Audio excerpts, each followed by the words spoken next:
Halo, selamat pagi pemirsa, apa kabar Anda hari ini? Senang sekali dapat menjumpai Anda dalam berita Papua hari ini. Saya Yuni Rumbarar bersama tim redaksi telah menyiapkan sejumlah berita menarik dan aktual bagi Anda. Berikut 3 berita utama.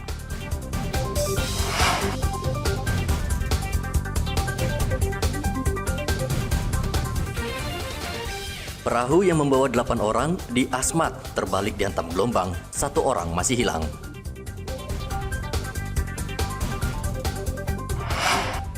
Jebol atap, 2 pemuda berhasil membobol pusat perbelanjaan di Merauke.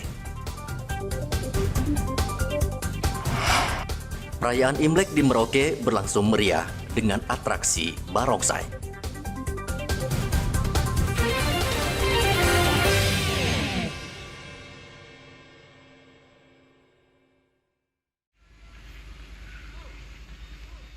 Sebuah perahu di Kabupaten Asmat terbalik dihantam gelombang di Muara Bet pada hari Selasa.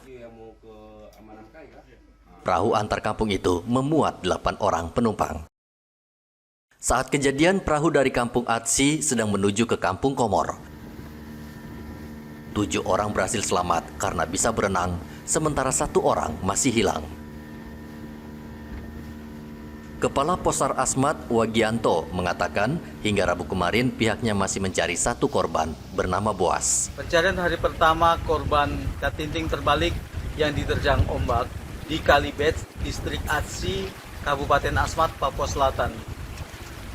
Dengan POB 8 orang, 7 orang ditemukan dalam keadaan selamat, 1 orang atas nama Boas Kaito sampai saat ini belum ditemukan.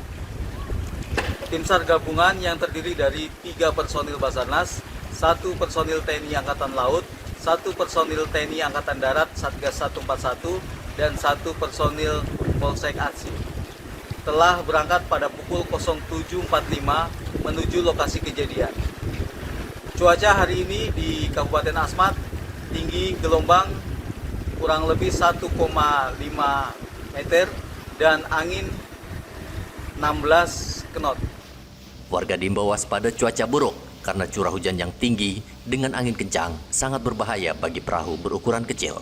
Dari Asmat, Papua Selatan, Igobat Momolin melaporkan. 2 pencuri melancarkan aksinya di salah satu pusat perbelanjaan di kawasan Seringgu, Merauke, Papua Selatan. Pencurian terjadi sekitar pukul 3 dini hari. Dari rekaman CCTV, pelaku masuk ke dalam toko melalui atap dengan cara menggunting seng lalu turun melalui plafon toko. Kedua pelaku panen karena berhasil menggasak uang sebesar 3 juta rupiah, rokok, parfum, dan mainan anak-anak, hingga kotak amal yang berisi uang sebesar 5 juta rupiah.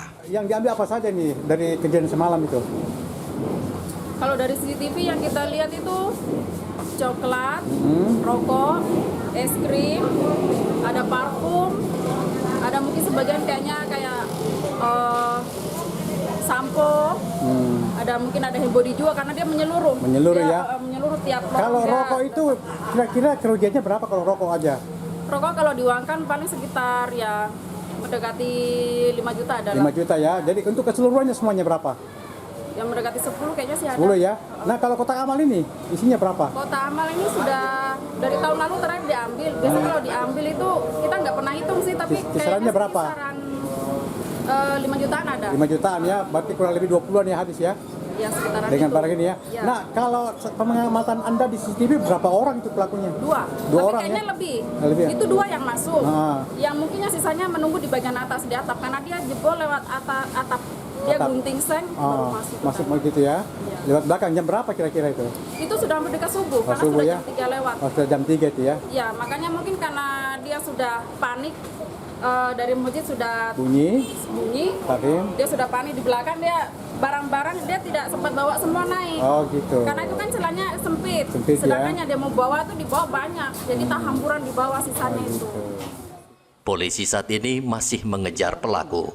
Polisi juga mengimbau pelaku segera menyerahkan diri.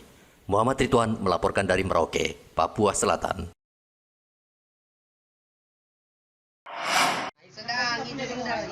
Cuaca buruk yang melanda kawasan Merauke, Papua Selatan tidak hanya berdampak bagi kehidupan para nelayan. namun juga memicu kenaikan harga beras di Merauke. Sawah milik petani banyak terendam air sehingga tanaman padi rusak dan petani mengalami kerugian karena gagal panen. Stok beras di tangan petani menipis dan memicu kenaikan harga beras, rata-rata Rp500 hingga Rp1.000 per kilogram. Pedagang beras memastikan harga beras akan terus naik karena memasuki bulan Ramadan dan Idul Fitri yang memicu permintaan tinggi. Ya, sekarang ada kenaikan 1.000 per kilo karena bulog naik, dia kasih naik dari petani 1.000, jadi kita juga berdampak dengan kenaikan. Kenaikan. Iya. Nah, kira-kira untuk ke depan ini apakah cenderung masih akan naik kira-kira untuk perkiraan Anda? Kalau menurut saya perkirakan agak naik karena kelangkaan beras di lokasi. Oh, itu langka di sana dari kenapa itu, Pak? Karena kemarin ini Cuaca itu ya? Iya. Jadi mungkin banyak gagal panen gitu? Iya, gagal panen, ada sebagian gagal panen. Sementara itu, Basarnas Merauke mengimbau warga di Merauke agar waspada dengan cuaca buruk yang terjadi saat ini. Basarnas meminta warga segera melapor jika mengalami musibah agar segera mendapat penanganan, sebab petugas Basarnas siaga 24 jam untuk membantu memberikan pertolongan. Kami mengimbau kepada masyarakat mengantisipasi cuaca yang buruk untuk pertama, safety. Jika kita keluar menggunakan perahu atau kapal, utamakan peralatan keselamatan. Yang kedua, komunikasikan dengan pihak keluarga bahwa saya keluar jam sekian, saya akan tiba jam sekian. Jikalau dalam perjalanan waktu yang ditentukan tidak sampai, bisa menyampaikan ke kami tim Basarnas. Kami pun akan sigap dalam melaksanakan dan melakukan pencarian. Dan perlu kami sampaikan juga bahwa tim SAR bergerak tidak memungut biaya apapun. Jadi kami pun akan merespon. Kami hadir di Merauke untuk masyarakat Merauke, melayani masyarakat dalam hal musibah. Sekali lagi, dalam hal kebencanaan ini diharapkan berhati-hati jikalau keluar melihat cuaca, dan saran kami pun untuk melihat data cuaca melalui BMKG Merauke. Hingga kini Basarnas Merauke belum mendapatkan laporan bencana di Merauke akibat cuaca buruk. Basarnas berharap masyarakat terus memantau BMKG untuk perkembangan cuaca. Muhammad Ridwan melaporkan dari Merauke, Papua Selatan. Sumbatan sampah di drainase di Jalan Patimura, Kabupaten Mimika, Papua Tengah, kerap kali menjadi penyebab banjir. Badan Penanggulangan Bencana Daerah Mimika menerjunkan personel untuk membersihkan sampah dari dalam drainase. Kepala BPBD Mimika, Septinus Marandov, meminta warga tidak membuang sampah sembarangan. Gerakan anggota untuk bagaimana kita turun dari armada untuk penyemprotan, sehingga mungkin ada selokan yang tersumbat, ya bisa dengan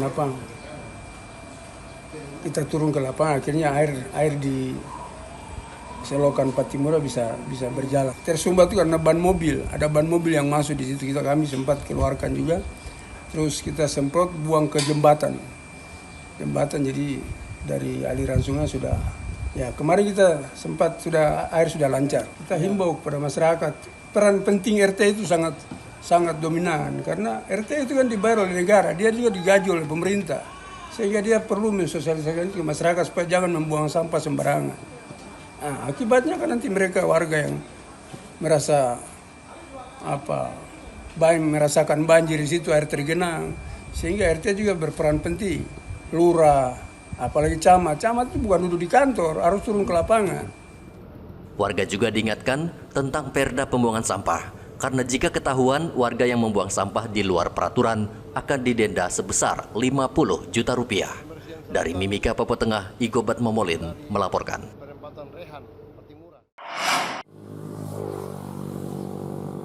Umat Buddha Rabu kemarin melaksanakan ibadah di Wihara Arya Dharma di Jalan Trans Papua, Kabupaten Merauke, Papua Selatan.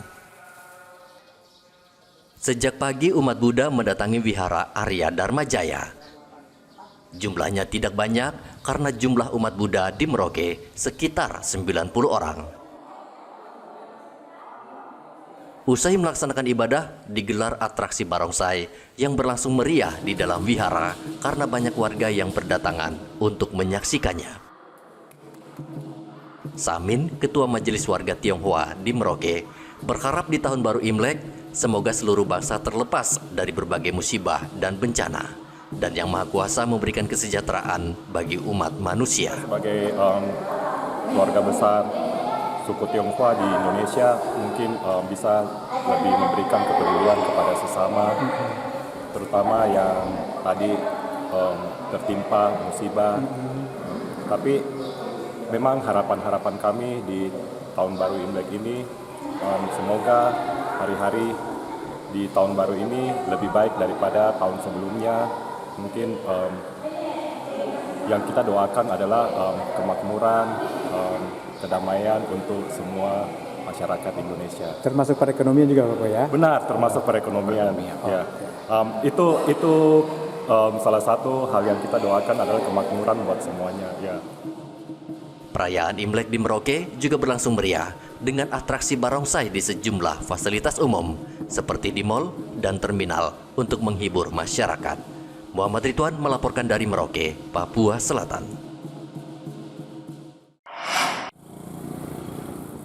Pemerintah akan meluncurkan program pelayanan kesehatan gratis pada bulan Februari mendatang. Program ini mendapat sambutan positif dari masyarakat Merauke, Papua Selatan. Mereka berharap pemeriksaan kesehatan gratis ini tidak hanya sebatas pemeriksaan, namun juga berlanjut pada pengobatan dan pemberian obat. Bagi sebagian masyarakat Merauke, biaya kesehatan masih sangat mahal, khususnya obat-obatan dan pelayanan di rumah sakit. Kalau menurut saya itu sangat baik buat kami masyarakat Papua atau asmat yang domisili di Merauke ini. Merauke sini. Dan yang kami minta bukan hanya di periksa kesehatan saja, tapi setidaknya Pengobatan kalian pengobatan juga. Itu yang kami masyarakat asmat atau kami yang berdomisili di Merauke sini berharap ke situ. Artinya selain pemeriksaan juga ada pengobatan dan mungkin obat juga ya? Iya. Obat. Minta obat juga. Iya. Menurut saya itu sebagai salah satu langkah yang paling baik untuk pemerintah bisa membantu kami. Contoh pengobatan, pencegahan kesehatan, tapi itu belum cukup untuk kami masyarakat asli Papua. Yang lebih kami membutuhkan itu bisa memberikan kami obat supaya apa yang mereka cek untuk kesehatan kami, supaya mereka bisa tahu apa kesakitan ini, supaya ini begini-begini, makanya pemerintah bisa memberikan kami obat yang seperti yang kesakitan yang kami alami juga. Untuk penyembuhan ya? Untuk penyembuhan seperti begitu, Pak.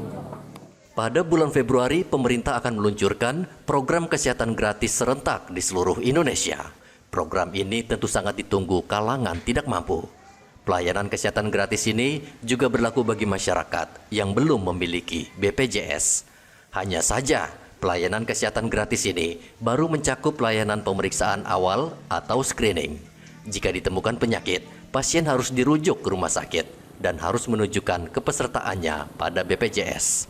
Muhammad Ridwan melaporkan dari Merauke, Papua Selatan.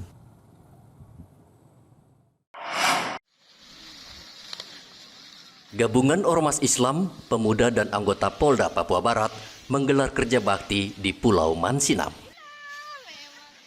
Kerja bakti berlangsung mulai dari Tugu Pendaratan, di mana Cor Wilhelm Otto dan Johann Gottlieb Geisler pertama kali menginjakkan kaki di Pulau Peradaban hingga patung Tuhan Yesus. Kerja bakti di Pulau Mansinam ini bertujuan untuk menyukseskan perayaan Hari Pekabaran Injil ke-170 pada 5 Februari mendatang. Selain itu, kegiatan ini juga untuk menjaga tali persaudaraan antar sesama umat beragama di Papua. Kami dari organisasi Muslim bekerjasama dengan Polda Papua Barat mendukung Hari Ulang Tahun Pekabaran Injil, melakukan bersih-bersih, kerja bakti sosial dan bersih-bersih di Pulau Mansinam. Ini adalah bentuk toleransi umat beragama di Kabupaten Manokwari. Walaupun Manokwari sebagai kota Injil, tetapi toleransi umat beragama sangat kuat.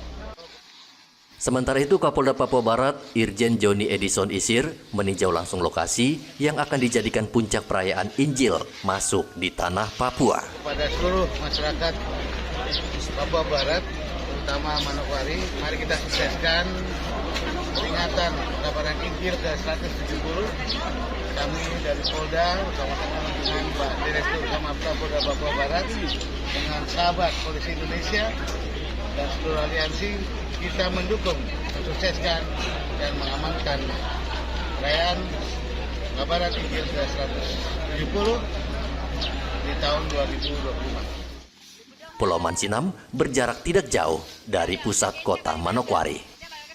Pulau ini bersejarah karena di pulau ini pertama kali para misionaris datang mengabarkan Injil di tanah Papua. Edi melaporkan dari Manokwari, Papua Barat. Polisi meminta warga untuk menghormati keputusan MK soal pilkada gubernur dan bupati. Saat ini, sengketa gubernur dan bupati masih berlangsung di Mahkamah Konstitusi.